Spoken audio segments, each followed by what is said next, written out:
Blog Talk Radio.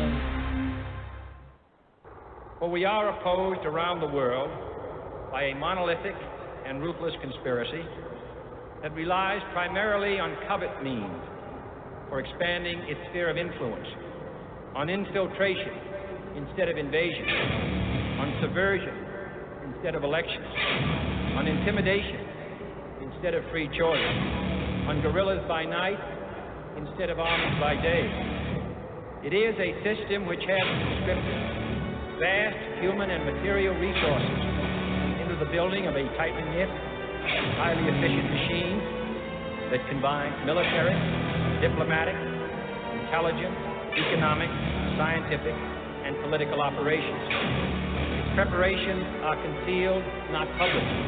Its mistakes are buried, not headlined. Its dissenters are silent, not praised.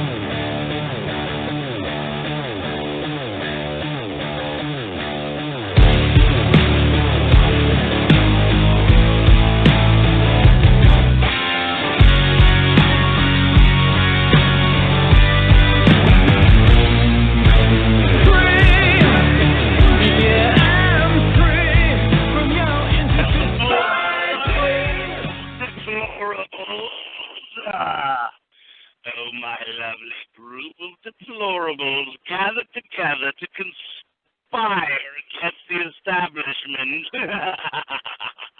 Hey, deplorables, how you guys doing tonight? It's Andy for the time being, coming to you from places elsewhere. So the headline news today, Andy, it seems it's not terrorism. It's not terrorism when things explode randomly around New York City and New Jersey, and it's not terrorism when people yell Allahu Akbar at the mall and just randomly start stabbing people. No longer terrorism. What say you? Andy? Yeah, I agree. It smells like terrorism to me. When I hear a bomb goes off, I think that was probably doing it to terrorize. But there are those who would argue the fact that just because you smell apple pie cooking, it could very easily be air freshener. Don't be so quick to jump to conclusions. Right, maybe for some real reason. Maybe it's some. I can't even make it up. Maybe there's a real reason for the bomb. Well, earlier this week, and I'm sure that most people missed it, but I guess it wasn't the Virginia Military Academy, although it may have been. They went on lockdown because there was gunfire. Only it wasn't gunfire; it was people popping bubble wrap. So. We can be very quick to jump to either the terrorism or the non-terrorism thing. Certainly when it comes to guns, any car backfiring or any bubble wrap popping has got to be some crazy Second Amendment supporter just gone off the deep end. So you need to go on lockdown. So I think that, but it is certainly comical, the route that Ms. Hillary went I guess last night, where she said that it was a bombing and then automatically blamed or said that Donald Trump was jumping to conclusions by saying it was a bombing. Yeah, so let's play this one clip of Hillary first, talking about the New York bombing. Briefed about the bombings against New York and New Jersey and the attack in Minnesota.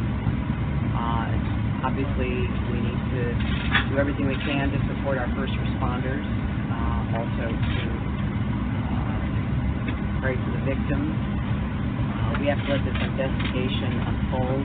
We've been in touch with various officials, including the mayor's office in New York, to learn what they are discovering as they conduct this investigation. And I'll have more to say about it when we actually know some facts. Secretary, do you have any reaction to the fact that Donald Trump immediately upon taking the stage tonight called the explosion in New York a bomb and said that to the crowd? Well, I think it's important to know the facts about any incident like this. That's why it's critical to support the first responders, the investigators who are looking into it, trying to determine what did happen. I think it's always... There you go. So Hillary trying to make sure she doesn't jump to any conclusions and berating Trump for calling it a bomb when the same clip, she calls it a bomb. You know what, though? I was thinking about this as you were playing it, and I've got to tell you the truth, Andy. You know, the other night we had the harvest moon, and we're going into harvest season, and I am not so sure if you don't listen closely, during harvest season as we approach Halloween, they bob for apples and things. So it's possible that she said that they were bobbing, not that it was bobbing, not bombing. Oh, my mistake. That's probably it. Well, I mean, if you really listen close and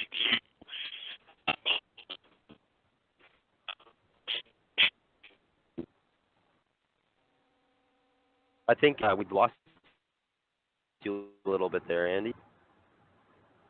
Okay. The one point I was going to make was that explanation that we've heard, one clip I heard was that it's building materials. The bomb may have been from building materials. Oh, I've disconnected.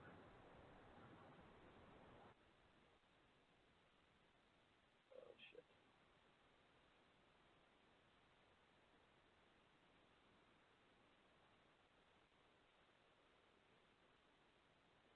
Okay, Andy, you back there?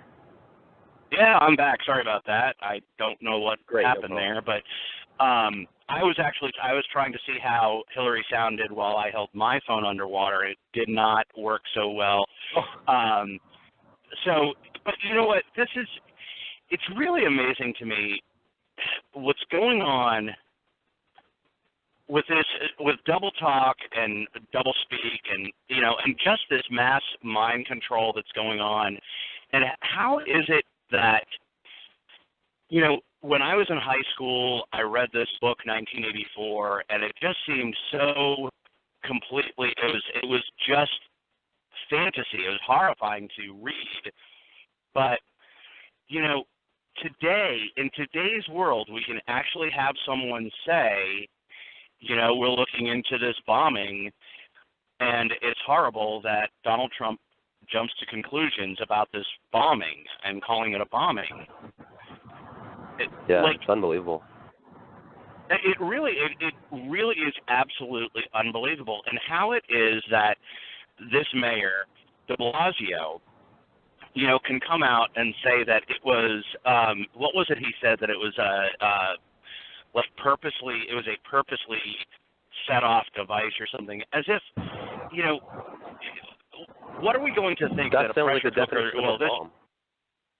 Well, yeah, that's it. Well, it was purposely set off, as opposed to not purposely, like someone left their chili in the crock pot cooking outside, and it just it accidentally exploded. We didn't realize it at the time. It was an explosion, but it was actually an explosion of someone's chili that they overheated on the sidewalk that injured 29 people. One of the most ridiculous statements I heard one of the reporters say at one point was that it might be building materials. Any building materials that spontaneously explode. Okay. Well,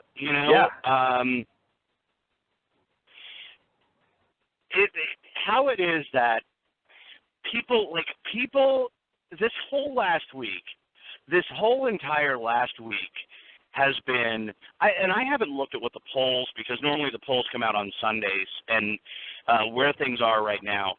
But, 1 week ago today, we had Hillary, who had her seizure and, fell down and couldn't get up. And I don't know if you've got that thing up there in Canada, but like the thing where you fall and press, if you lose consciousness, you can press the button and they come and get you. She had her moment where she fell and couldn't get up, and probably had to be revived in the ambulance limo. But we spent a week talking about the deflection by the mainstream media and the campaign on her health. And I don't even know, there was so much politics that took place this week, and I don't know whether you got a chance, because I know I have on my Facebook, no, not on my Facebook, on my YouTube, I follow Right Side Broadcasting, which is really good because they, if you get a chance to subscribe, they basically, they carry every Trump speech live. So I get notified while I'm driving, and so I'll watch every one of these things. And earlier this week, and you would have been interested because I know that, economics is one of your big hot button issues. Absolutely. And he did a whole economics speech at the New York Economic Club, and it was an amazing speech that got very little play in the mainstream media. You really do need to see it because it was very detailed. And as he said, though, you can go to his website, and it's all right there. It's all laid out in black and white, and it's been there for months, but no one ever looks at it.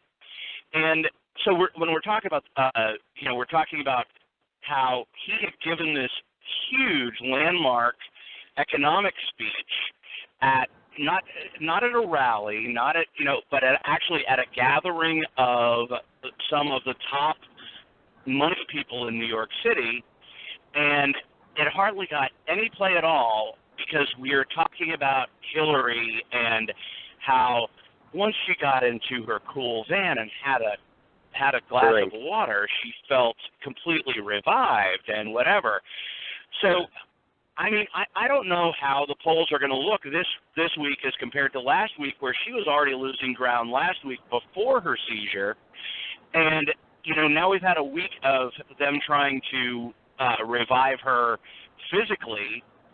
And we haven't even allowed, the media does not even allow for the real, that hasn't even, that's it. The real narrative, what the candidate, because there's really only one candidate at this point, what the candidate actually went out and campaigned on isn't even touched on by the media. It's really more just cover up the Hillary physical issue, and now we have this, well, let's not call it terrorism, but we'll call these flare-ups of of any particular, whatever ethnic group it is that happens to be setting bombs off and knifing people in the mall, and we have the narrative of not mentioning that. It's like the whole game of trying to cover it up. And you got some kind of a clip referring to the stabbings in Minnesota. Was that right? Yeah. Yeah, I do. Well, let's take a listen. To that point about, sure. And to that point about the polls, like the last time the major polls came out, it looked like Trump was just stretching ahead, and it looked like they were split by 5 points, and it looked like a breakout. So from what's happened on the news, I can only expect that trend would continue, but we'll have to see what actually happens. We would have to believe that it would continue. Yeah. Before we play that clip of the thing, we should probably play Trump's statement on the bombing. It's he recorded it with a proper microphone, not in a plane like Hillary did, so the quality would be a little bit better. Okay, here we go. Oh, okay. That before I got off the plane, a bomb went off in New York, and nobody knows exactly what's going on. But boy, we are living in a time. We better get very tough, folks. We better get very, very tough. Just happened. So we'll find out, but it's a terrible thing that's going on in our world and in our country, and we are going to get tough and smart and vigilant, and we're going to end it. We're going to end it. So we'll see what it is. We'll see what it is.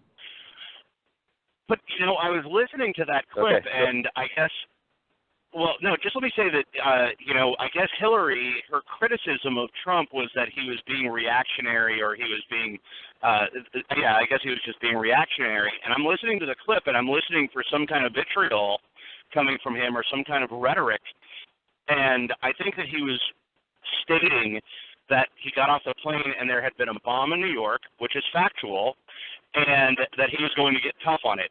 Now, I don't even think he was mentioning that we as a country were going to get tough on any particular group, as much as it doesn't matter who might have set this bomb off. You know, we need to get to the bottom of it. Exactly, and he has been campaigning on that we are going to be a law and order country, which does not in any way single out, you know, Islamic terrorists or anybody in particular. He's talking about the country in general getting tough with law and order. Absolutely. So, and that's all he says. That's all he says. And he's attacked for being reactionary. Okay. So what is it? And then you have this news report? Yeah. So I should play this news report on it. I find after about halfway, it cuts to some person who was on the scene, and their story is almost a cookie cutter type story. You know, he happened to be there, happened to see everything, happened to do anything. People are immediately on scene, all the rest of it. Take a listen, and I've got a very I'm very questioning of its merits. Okay, here we go. They have ruled out gas. I think what they're really trying to figure out right now is whether they could find anything sort of that would indicate that this was a bomb. So they have the bomb-sniffing dogs there, and that's part of what they're doing. The bomb squad is also taking some samples of some of the material that sort of where the explosion occurred, and they're checking to see what that is. If you look at that dumpster photo, if you go back to that, you can see sort of there's kind of this blast, and it's outward. So something in that dumpster obviously exploded that caused that sort of blast, and remnants from that dumpster probably hit a lot of the people who were walking by. So that could be what caused some of their injuries. I will say, like what you said earlier, they have not found the secondary device. Clearly, everyone's first thinking is this was a bomb, of course. A loud explosion occurs in Chelsea, and so everyone sort of assumes that there was something there, a device. But they haven't found anything to indicate that this was actually a bomb. Could it have been a bomb? Could it have been something else? One official I spoke to said, hey, maybe it was construction material. We just don't know yet. And, all are just urging us to be a little cautious in what we're saying. All right, Shimon, if you'll stand by, because we're getting new information in here. Investigators believe, if we're being told now, investigators believe that the preliminary cause of this explosion is an IED in or near a dumpster. They believe that the explosion was caused by an IED in or near the dumpster. That's a law enforcement source told CNN. The source stressed that this is preliminary and it is not conclusive, Poppy. Right. And Shimon, stay with us because, Don, when I was on the air earlier today, Shimon was reporting other breaking news for us of this pipe bomb that detonated in Seaside Park in New Jersey around a marine run this morning. And Shimon, we were just talking about that being placed in a trash can, the FBI taking over that investigation. And then this happens today. And Don is reporting, and we have this now, that investigators believe the cause of this explosion was an IED in or near a dumpster. Obviously not relating the two events at all, but the fact that the two things happened on the same day, one in New Jersey, not that far from New York City. Yeah. Well, yeah, so the thing, are you talking about, so what happened in New Jersey today certainly has everyone a little heightened, on heightened alert. So that occurs earlier this morning. The FBI then spoke with the JTTF. They sort of get together and they were talking about what happened there. We know that the Joint Terrorism Task Force all over the country sort of have been on alert today and have all been briefed on what happened there. And then Simone, this happened I want you to tonight. stand by. Yeah, I want you to stand by because we have to get someone who's very urgent and who is on the phone now. It's Chris Duffy. He is a Connecticut EMT and a firefighter who is on the scene. Chris, what can you tell us about this situation happening in Chelsea? Yeah, hi, Don. I was on 7th walking toward 23rd and heard a very loud explosion. The explosion sound probably lasted for, 3 to 5 seconds. It was the loudest thing I've ever heard. I actually jumped. I didn't see the explosion. Initially, I thought, okay, this can't be real, fireworks or something. I didn't know what it was, and then saw a lot of people look over. So I walked up 23rd, and there was a cloud of I guess it was smoke coming toward me, and kind of some people were running away. So I actually walked away for a split second because I thought I don't have any of my gear or anything. But then I thought, well, geez, somebody could be hurt, so let me go up there. And immediately the police were on scene, immediately. Credit to them and FDNY. And I started to get closer, and I couldn't get close enough to see where the explosion was. I did not smell gas. The cloud that I kind of walked through smelled like something that had burnt, a fire, smoke smell. And the police started yelling for us to all run away. It was not safe. Get off the street. I snapped that photo that I think has been out there. I don't think I said it was a dumpster. I don't think it was a dumpster. I think in hindsight it was just kind of like a large trash bin. But that's what I saw. And you think that is that part of the trash bin that you're saying is that we're looking at this photo that you sent in? Yeah. So that it looks like it was if I can remember correctly, it was like a plastic kind of container, like a big trash bin, not like a metal. I didn't touch it, obviously, but it was not like a metal dumpster. I didn't know what to call it at the time, but I think it was more like a plastic bin. There was glass all over the street. There were those plastic blockers they put on the street that were spread all around. I did see one man. He was being attended to by personnel on scene. He had some kind of head injury, an elderly gentleman, bleeding from the head. And that's the clip, yeah. Now, Andy, if I may, this, whatever, you're right. It's amazing, though, these news reports that are run with absolutely, the information they give you is completely useless. There's nothing of any substance whatsoever that they give in this news report. There is. Yeah. I don't know anything. I don't know a single thing. I have no trust and I have no understanding, and I don't know what happened. The thing. Well, this is what I know, though, from listening to the news report. And this, by the way, as my soothsayer, this is just a possibility of what may come out of this. Now, we know already that ISIS, I know, claimed responsibility for the guy in Minnesota. And I'm not sure. I'd heard something about that ISIS was claiming responsibility for this bombing and the one in New Jersey. Entirely possible. They do say that they think that the same person was responsible for both of those bombings, the New Jersey and the New York. But this is my concern about the direction that this narrative could take in terms of, the false flag narrative. And I believe that, I have to assume that something happened, and I do. But my concern is this. Well, you can see some tiles fall off the roof, and you can see a bit of it. I know there's some explosion. There was an explosion. We know that. Right. But my concern is this, Andy, that neighborhood, I used to live in that neighborhood, okay? The explosion happened on 23rd Street, and I believe it happened on 8th Avenue. And wow. I used to live on 22nd Street and 8th Avenue. And that neighborhood, Chelsea, is known, and it has been known for decades and decades and decades, as basically New York City's gay neighborhood. It's that's where the gay people live. That's the gay neighborhood. When you go from 8th Avenue and 23rd Street down to basically Houston Street and the Village, and Greenwich Village area, which is probably 14 or so blocks. That whole area, from right down into Greenwich Village from 23rd Street, is totally, identifies as gay. Yes, I lived in the gay neighborhood. But anyway, but my concern, when I heard where it went off, I was like, you know what? I can see there being a setup where they do an investigation and put this on Trump supporters. They put it on the Deplorables who set off a bomb in the gay neighborhood and spin this thing. And then I even have a further step beyond that where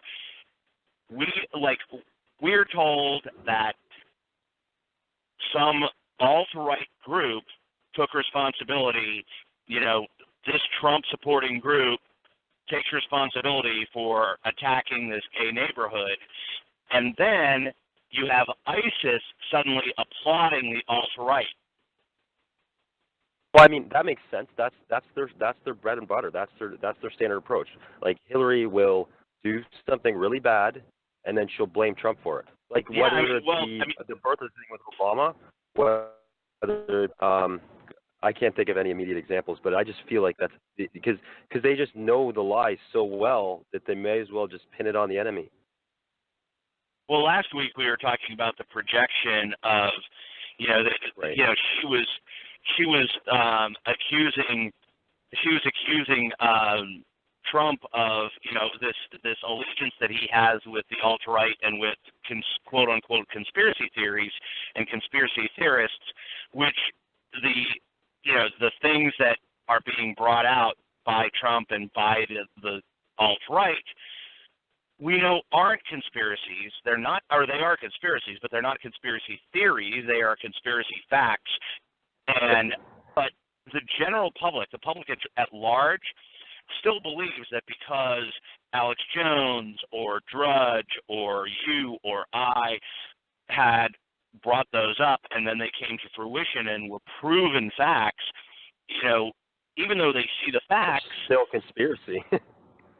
Yeah, they go back to the source who said, oh, well, this is what's going to happen, or this is what happened, and now we know what happened, but because so-and-so said that that's what happened or what was going to happen,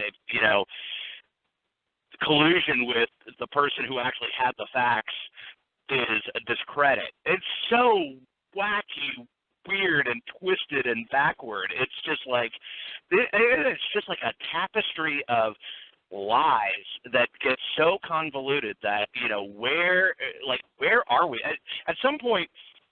At some point we need to just look at the facts and say, well, these are the facts, and I don't care where the freaking information came from to begin with. I don't care who said what.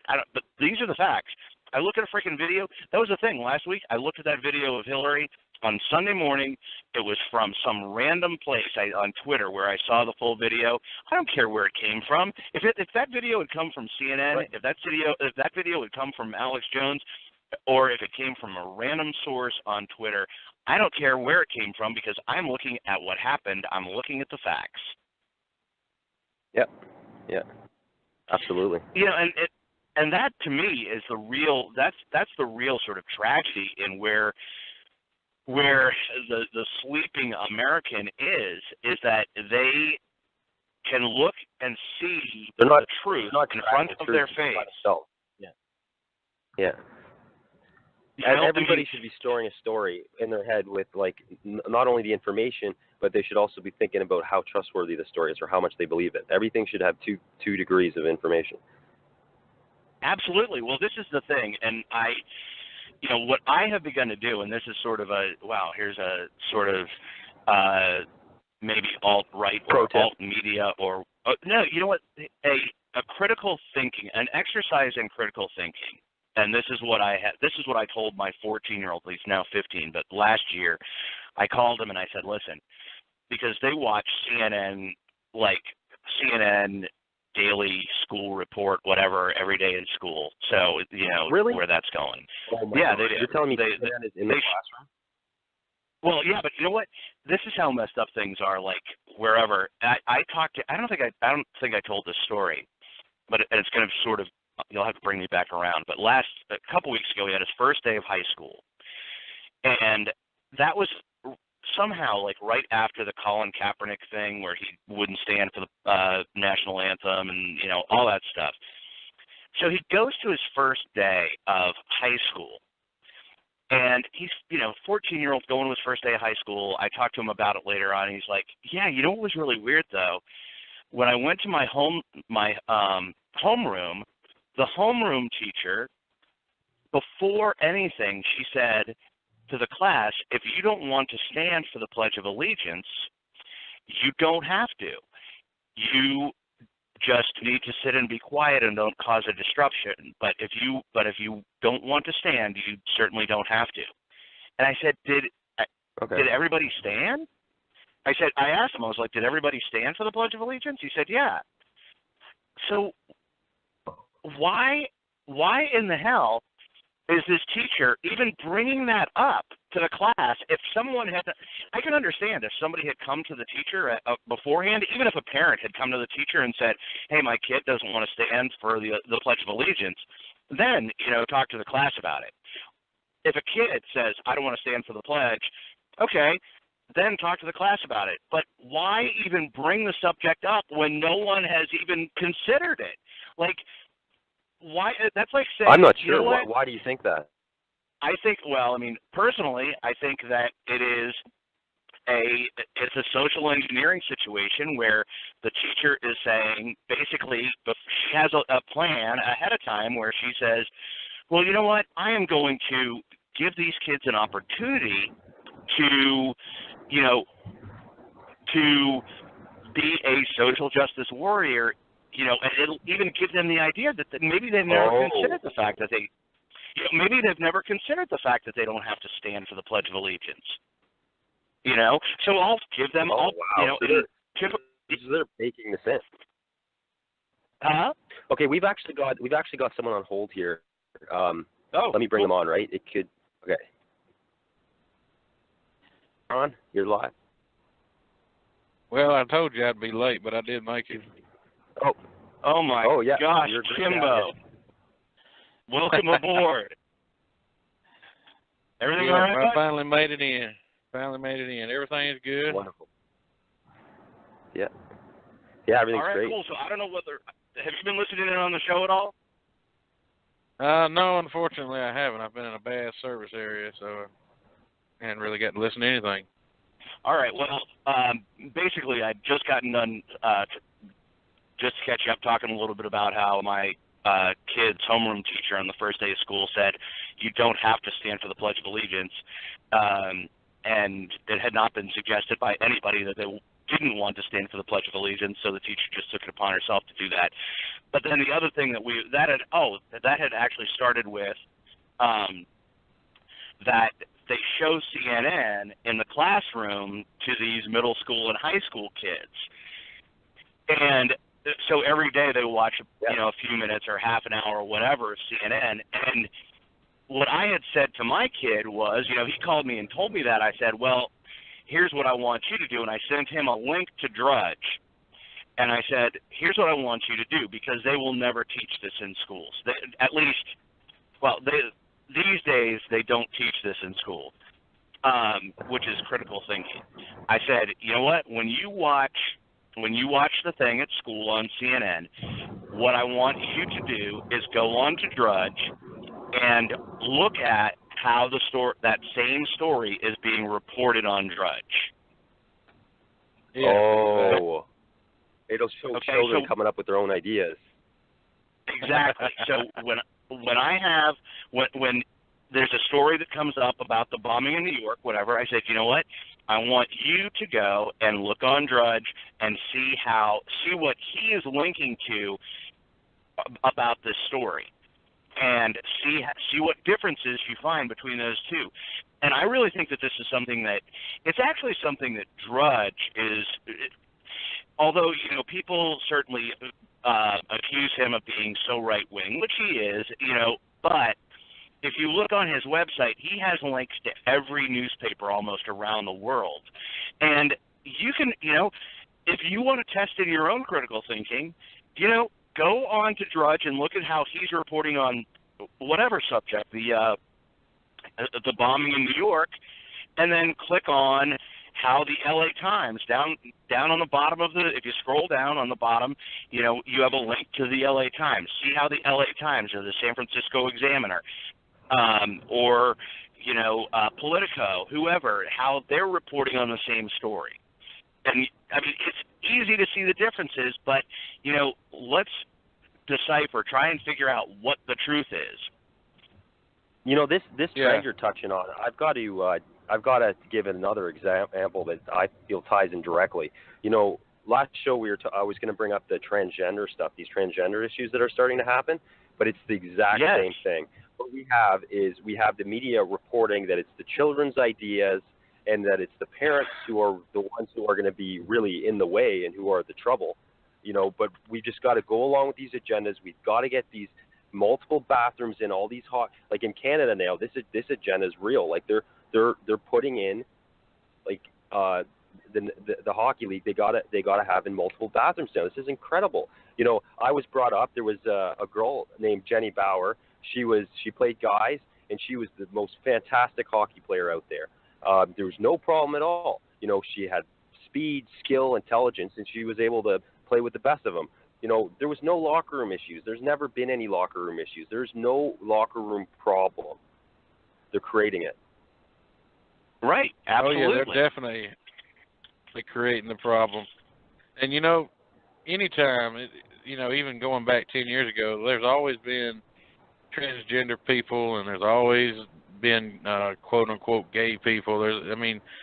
It's just never been at the front of the media and being pushed as a way of life. And until the left's agenda, starts to get stumbling in a little bit, and then they want to jump on the first thing they can jump on. And, of course, they can push all of these critical issues. And, of course, all of the gay rights activists are going to jump on board, and start speaking out for their rights. Well, you've already got rights. It's called human civil rights, You don't need rights because you're gay. That would be like me going and starting a political campaign and saying, okay, well, I'm a little bit heftier than other people my age, so I want rights because I'm fat.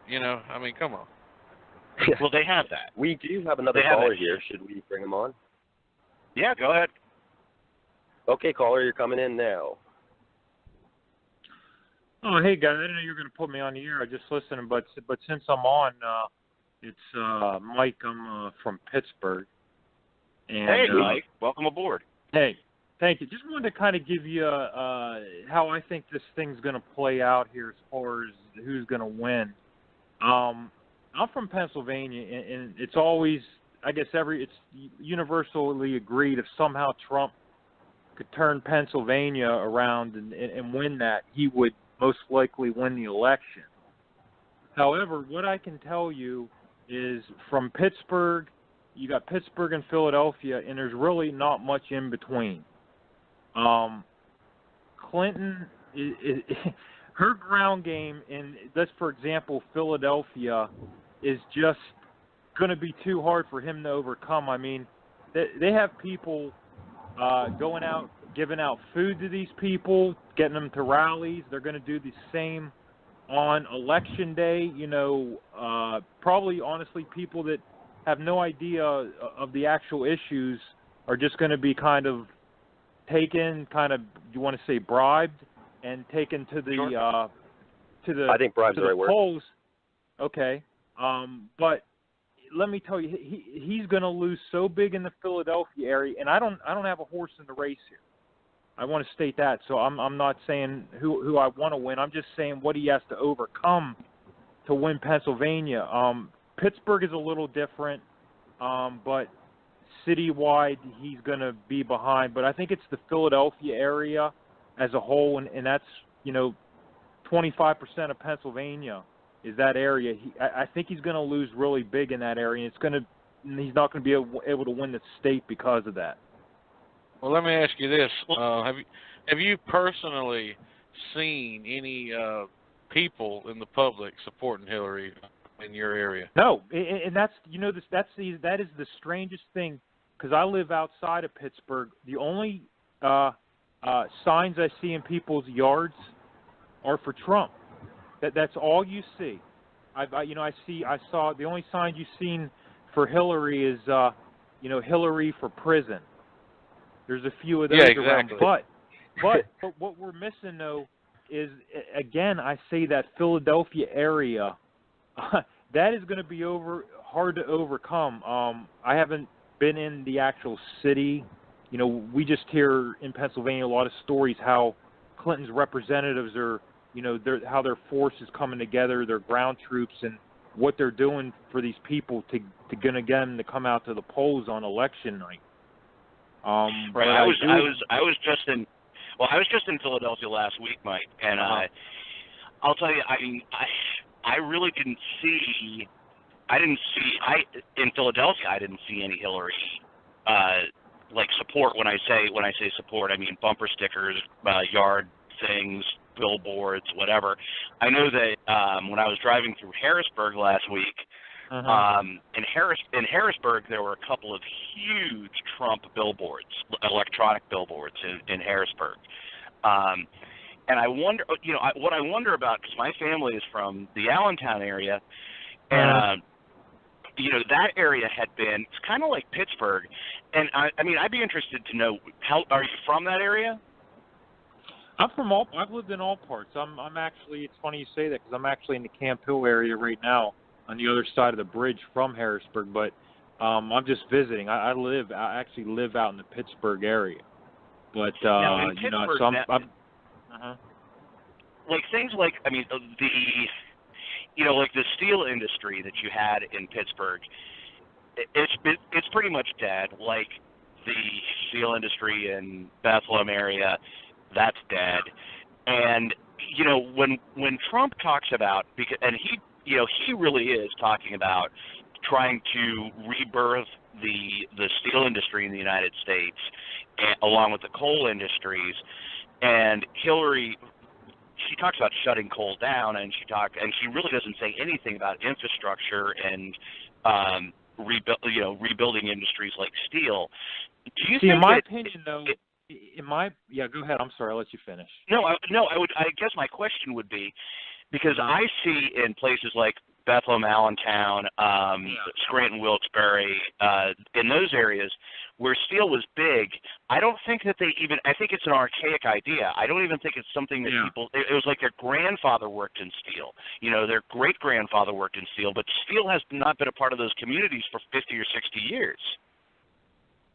You're right, and the thing is, though, in the last, say, 10 or 15 years, the city of Pittsburgh has changed.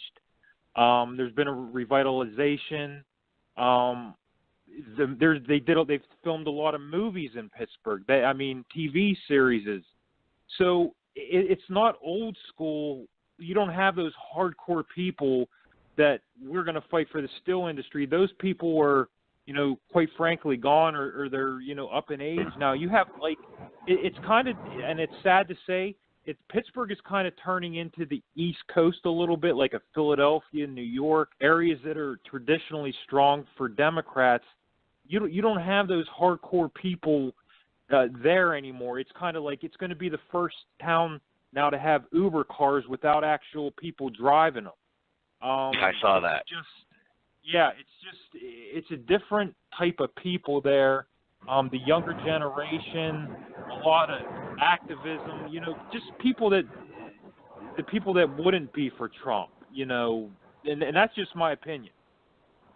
Right, and I know we have somebody who's real involved in the group who lives out there near Penn State, and she said that was real strong Hillary territory, but that seemed to be, the worm seemed to be churning there a little bit.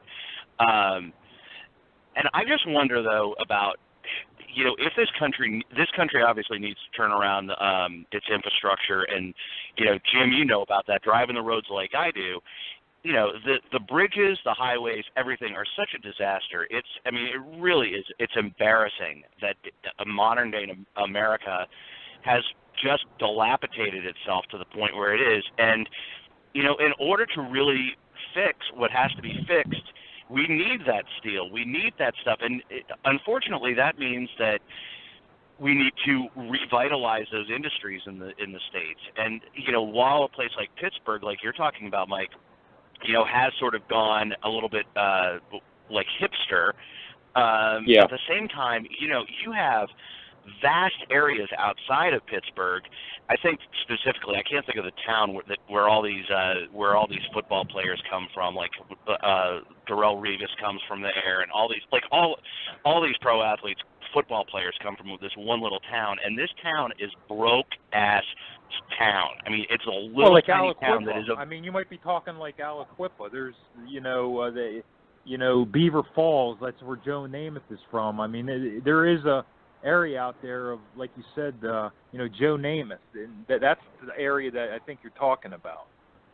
Yeah, I mean, and these are places where people like that Appalachia, and I hate to tie, I mean, I like Appalachia, but but there are people who might be offended by the fact that Pittsburgh is part of Appalachia in a sense, and you have the poorest parts of America out in that part of the country, and those people really, if they were given the opportunity to actually go back to work and make steel and produce steel so that they could go and rebuild the Grand Spence Bridge in Cincinnati, which is about to fall down, I think that they would be happy to learn a skill in order to help rebuild America.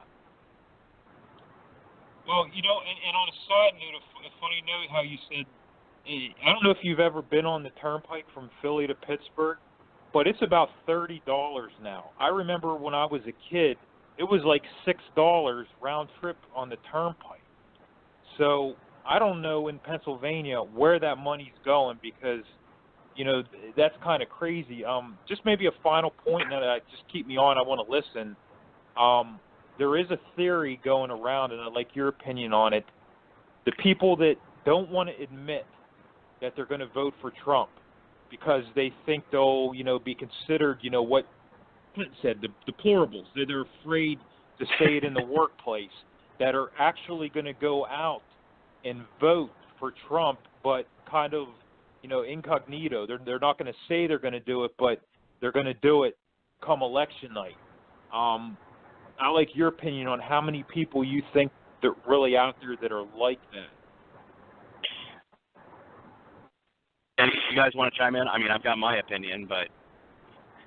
Well, I believe that there's going to be a lot of people that are doing that, and especially in the Native American community, I think, and in the African American community, because, they're not going to want to admit to all their friends and family, oh, yeah, well, I'm actually voting Trump, but, they're all sitting around the house on Sunday evening and enjoying company, and they're not going to say, oh, yeah, by the way, I'm pro-Trump. They're secretly Trump. They're not going to tell, everybody, because could you imagine? If you lived in the hood and you had a Trump yard sign sitting out in your yard, could you imagine what would happen? Well, I mean, I think you know what? I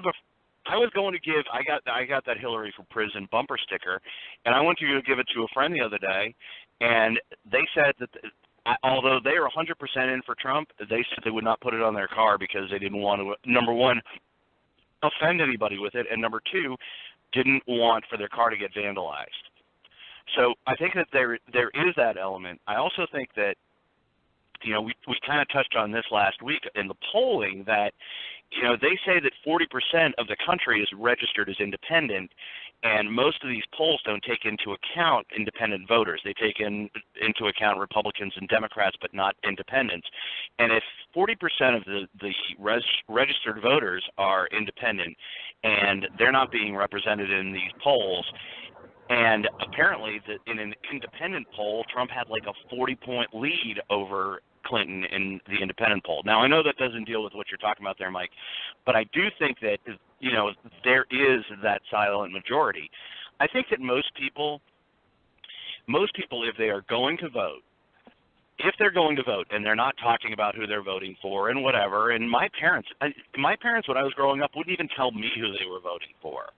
It was a secret ballot, and they stood by that. And so there are a lot of people who don't talk about it, but I think that generally people are repulsed by Hillary. And it really does, I mean, for a lot of people it is going to come down to the lesser of two evils, like it kind of always does.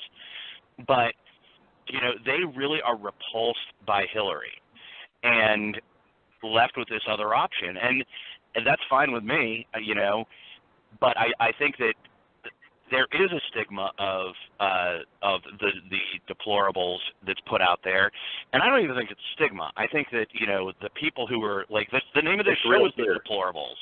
We own the Deplorables. We love it because fearful. Yeah, I'm sorry. Hey, Andy, you're fearful. I think my opinion on this is that I think that there's an absolute large number of people who are very silent and that want to vote for Trump and are afraid to say it. I think they're afraid, and I think they have reason to be afraid. It's let me ask it's you only this. been a year or so since I became vocal on Facebook, and before that point, I was terrified to say what I think because I would get a knock on my door or something. Well, do you guys remember the video that Alex plays over and over and over again of that guy, whatever that thing is, talking about Hillary Clinton and why Hillary Clinton should be the next president? Do you guys remember that? I wish we had that clip. That's the type of people that are voting for that woman, and that's about all she's got. And I've got a clip of Obama here trying to make votes for Clinton. So this clip here will show you how, at least the popular opinion is that we're supposed to vote for Hillary. So like your popular person, like, you know, is under pressure. And here's the clip. There's no such thing as a vote that doesn't matter. It all matters. And after we have achieved historic turnout in 2008 and 2012, especially in the African American community, I will consider it a personal insult, an insult to my legacy, if this community lets down its guard and fails to activate itself in this election. You want to give me a good send-off? Go vote! Yep. That's shocking. So what do you guys think of that? That is a shocking soundbite. I mean, it's shocking. Yeah. He almost sounds pissed off. I mean, he is. He really does. No, first of all, he you know, he does that. He's doing that typical, like, sort of like Democrat tactic where he takes on that, like, this ghetto dialect. You know, he's like, first of all, you know, he's talking like he's Reverend Randall sucking his head. And then he says, that would be a personal insult. He said that would be a personal insult to my legacy? Is that what he said? That's exactly what he said. He is seriously messed up. He seriously said that would be an insult to my legacy. Yeah, he doesn't give a shit about the country. Oh my God. That is absolutely shocking. Yep. It is, but you know, that's the reality we live in, you know. Well, you know, I mean, I've got to say, not only does the idea behind what he's saying offend, you know, like you said, Andy, just like the fact that he's like trying to force people into, you know, that little, you know, that he is taking the power away, the power of choice away from people. He is weakening people rather than empowering people to actually think. He shames them, and he's shaming them and forcing them into their little corner again, into their Democratic plantation, by stating, like telling them that they have to do that in order to not. Can you play it again? Yeah, let's play it again. And I think in the... There's no such thing as a vote that doesn't matter. It all matters. And after we have achieved historic turnout in 2008 and 2012, especially in the African American community, I will consider it a personal insult, an insult to my legacy, if this community lets down its guard and fails to activate itself in this election. You want to give me a good send-off? Go vote! Yeah, you want to give me a good send-off? Go vote. You know, it's an insult to my legacy. People are going to vote against him. Do you know what you know? I wish to God that we could put this clip together and have him say that, and then just play crickets right behind it. I'll do that. Well, you know what? We'll put that together. And you know what? Let's talk for a second about his freaking legacy. How about his legacy? The fact that he has put more African American or black citizens out of work and onto the dole than any president in history. Are you kidding me? He has destroyed civilization. He has destroyed civilization. Done that is his legacy. That any other president has ever done. Hey, I have literally 2 years ago, I sat down and I wrote something. I'll have to get you guys a copy of it. I named it 100 Laws That Obama Has Broken Since He Took Office. And I literally wrote down over 100. But I summed it back down to 100 just to make it shorter to read, but it still take you a good 30 minutes. But I have a list of over 100 laws he's broken since he took office. And you show this to any Obama supporter, and you know what you're going to get? You're going to get the same thing you get when you speak to a Hillary supporter. And it's just like, well, he done this, and he done this, and he's done this, and black unemployment's doubled, and all this, and then the person responds with the same thing every time. It's like way out in right field, you know. Instead of trying to, you know, even agree with any facts or have a real discussion, all you get is the same thing. Strickland propane tastes the meat, not the heat. Every time. Yeah. Absolutely. I'm still trying to get over this clip, but what is his legacy? What is his legacy? Is his legacy that now the state of North Carolina,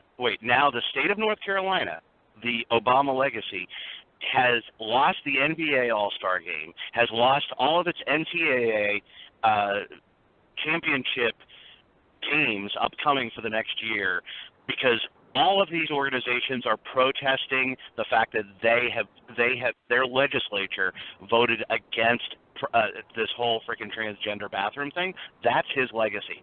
That people are punished because 0.001% of the population doesn't get to use the bathroom that they choose to use. That's a legacy to be proud of. Are you freaking kidding me? Hey, I got it right here. This presidency. I got it right here. This is Obama's legacy. The Constitution is no longer a document that means anything other than toilet paper. It is now found in every government building in the men's, women's, and transgender restrooms, thanks to the Obama administration. We no longer need that. We no longer need the Second Amendment whatsoever. And of course, now this is my favorite. Rule of law. Yeah, if you're against any political party that's toward the left, you're now a racist or a sexist or homophobic. You need help. You need to seek a psychiatrist, and you're a deplorable. You're part of the alt-right network. If you're a patriot, a true patriot, then you're an enemy of the state, and you need to be arrested immediately. Health care is no longer usable, affordable, or even going to exist here before long because a lot of the companies are going bankrupt. And the economy is so far off in the toilet that I don't even know if Trump's going to be able to bring it back. And there's just no way that Obama has done any wrong. He's the best president we've ever had. Oh yeah. Andy, that clip is still blowing me away. It's absolutely blown away. It's really, you know what? And I don't know that I don't know who's listening at this point, but I will say this. You know, I really wish. Oh, we have 20 seconds left, so I'm going to wrap it up. We're going to have Tracy Bailey on sometime this week to talk about exit polling and about some of the polls that have been run. And VoteProtectors.org is our sponsor, VoteProtectors.org. Anything from you guys? We got like 10 seconds left. Yeah, sure. Thank you, Mike, for calling calling on the in. Facebook wall now. If you're posting on the Facebook wall, make sure to include #VoteProtectors, and then it'll get blasted to our website. Awesome. Also, right before we go, the Washington Post makes history with the first paper to ever call for prosecution of its own source. Oh, my God. Wow. Yes. The free press is alive and kicking. Yeah, so VoteProtectors.org, the #VoteProtectors.org on Facebook is awesome, posting directly to our website. Go to VoteProtectors.org. We want to thank Mike for calling in. Love to have a listener come on and talk. He had some really interesting stuff to say, and we appreciate every bit of it. We'd love to have more callers calling in, and that way I don't have to listen to myself talk anymore, and, you know, I can always shut up at any point and let James. Well, it is now official. We are now official live Monday through Friday from 6 to 7 p.m., back Sunday from 7 to 8 p.m. Eastern.